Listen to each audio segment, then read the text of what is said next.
Yo, what's going on, guys? Your boy Pony Montana, and in this video, we're going to be going over the best defense you can run in Madden 24. This defense is going to be the most frustrating defense for any passer that you end up playing in Madden. I'm going to go over every single little bits and piece as to why, but before I do, if you guys are new to the channel, do not forget to hit that subscribe button.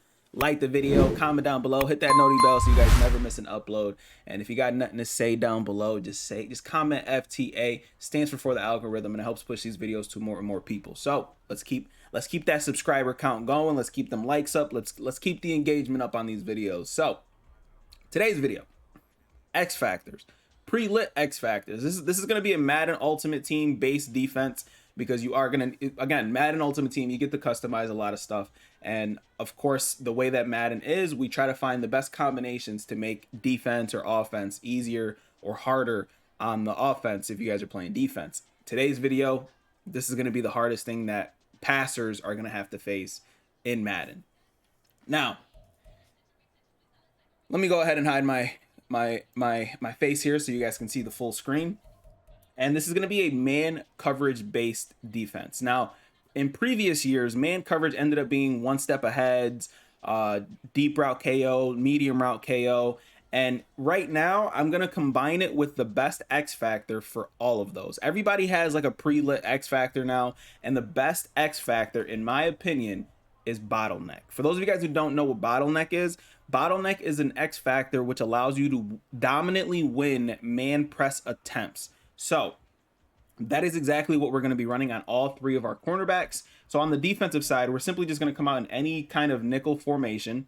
It could be big nickel, it could be dime, it could be, but for now we're just going to come out in a regular nickel, because you don't want to confuse your the way that your defense is ran with, three wide receivers. So essentially we're going to be shutting down three of the wide receivers that are on the field. So on the offensive side, we're simply just going to call verticals out of bunch. And on the defense, cover two man. But before we do that, we have to set our auto alignment set to man. This is a very, very crucial step, is to set our auto alignment to man coverage so that they are already lined up right above that person. You're going to press, you're going to shade underneath with the bottleneck active. And I'm going to go ahead and pinch the D line so nobody gets jammed up here. And I'm simply just going to call hike real quick. And that worked almost perfect. I'm actually going to showcase the instant replay. Players do get jammed up when this is the case. Some players get bumped with other players, but this is going to be the result with this ability active. You're going to dominantly win your man press attempts. If my user wasn't there, that would have never happened. So he would have ended up being clamped up the entire time, and it completely pretty much takes him out of the play.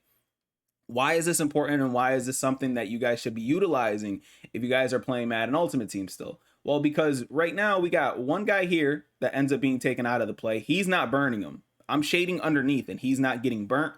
And it's the same thing on the other side here. This guy is not getting burnt either. Why? Because of that bottleneck X factor. That being active all game is going to absolutely crush your opponent if they are trying to pass the ball heavy. It's one of those things where it's just frustrating to deal with. So on the defensive side, again, we're just pressing everybody and then we're shading underneath.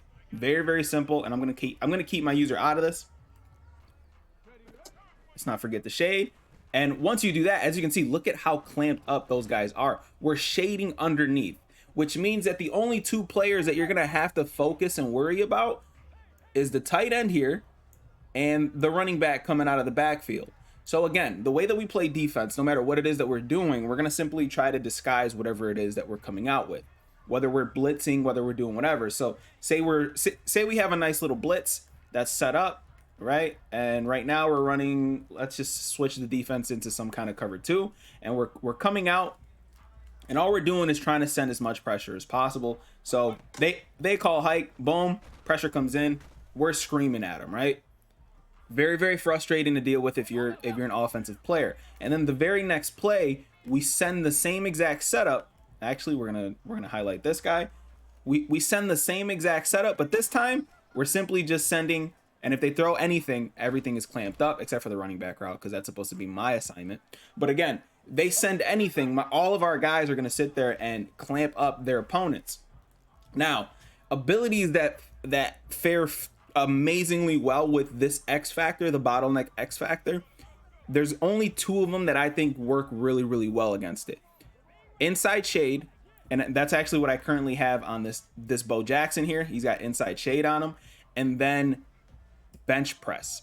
What bench press does, bench press actually slows down the receiver mid-play. It slows down the receiver and it tires them out. So even if you end up running the ball against it, they're going to end up getting a man press win, which is going to tire out that receiver that ends up having that X factor ability above them.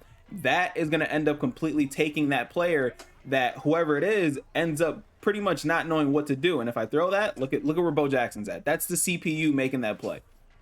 And then all of a sudden, we're off to the races, hopefully making a man miss. But again, you see that interception and you see the way that that works. That's that inside shade working overtime when it comes to dominantly man press. So as you can see, this guy over here, dominantly man presses. He's right on his hip, which is exactly what we want to see. And then this one here, he completely dominates him straight off of the line of scrimmage where he doesn't get any kind of separation. And then you add that inside shade and all of a sudden that guy is clamped up right on his hip, right on his heel. And if you throw that ball at any point in time, it's going to be intercepted. So you don't need any knockouts. You don't need any KOs. You don't need any knockouts. This is simply just my guy is better than your guy, and it's going to dominate and it's going to frustrate your opponents a lot because they won't be able any situation where they're running upfield, they're going to absolutely be clamped up. So if I put this guy on a streak, put him on a streak, let's put the tight end on a drag, right? And they're running something like this. Our defense is going to absolutely clamp him up. Oh, I don't think it's letting me shade underneath, but our defense is going to absolutely clamp everything up because of the way that the defense is. And if you add any kind of X factors on your D line or whatever the case is, interior threat, whatever kind of abilities you want to add to make it so that your D line is getting better presses, look at the difference here. Look at 83. Just he can't move, and then after he does move, he's completely clamped up anyways. You might not even need inside shade. You might want to run some KOs just to make it so that the defense is a little bit harder for whoever it is that you guys are playing. But again, this is the easiest defense to run. And if it ends up being a situation where you don't know where to guard the tight end or whatever the case is, simply run a defense that you're only sending 3 people. So cover 2 man out of this nickel 3-3, that'll work. If you're coming out of dollar, this will work as well. Anything where you're sitting there and you're able to sit there and man coverage your defense and press them and then shade underneath, you're going to absolutely dominate, and they're not going to be able to throw it over the top on you because of the way that your defensive alignment actually is. This is going to be a very, very frustrating way to play defense, and it stops you from even having to use like deep zone KO on your safeties because no one is going to be beating you over the top. So again, all you're going to need is simply a deep route KO maybe, just in case they are trying to throw it over the top. But for the most part, this is going to be the result when you have that bottleneck active. So again, for the first half of the game, maybe, depending on how many defensive plays you're going to have to deal with, this is going to be the result a lot of the time once that player is active. So what happens at the end of the game when somebody is trying to throw passes on you and score, this is going to be the result. They're going to be jammed straight at the line, and it's going to frustrate them to the point where they're just not going to be able to pass the ball on you. My name is Pony Montana. Hopefully this video helps you guys out. I'll see you guys in the next one, man. As always, 2 fingers, deuces, and peace out, you guys.